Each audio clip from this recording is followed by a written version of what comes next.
আল্লাহ রাব্বুল আলামিন সূরাতুল হিজরের 43-44 নম্বর আয়াতের মধ্যে বলেন, ওয়া ইন্না জাহান্নামা লামাউইদুহুম আজমাইন, নিশ্চয়ই জাহান্নাম তাদের প্রত্যেকেরই প্রতিশ্রুত স্থান হবে।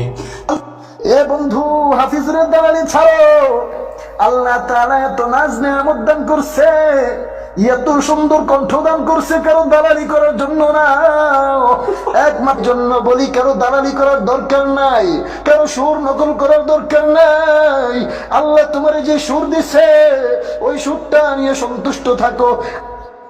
এরে তুই যে আমারে নসিহত করলি, তোর গলায় তো হাফিজুরের আওয়াজ শোনা যায়। তুইও তো হাফিজুরের দালালি কইরা কইরা আরেকজন রে নসিহত দেস না, না, আরেকজনের দালালি কইরা কইরা অন্য জন রে নসিহত দিস না। ভালো হয়ে যাও।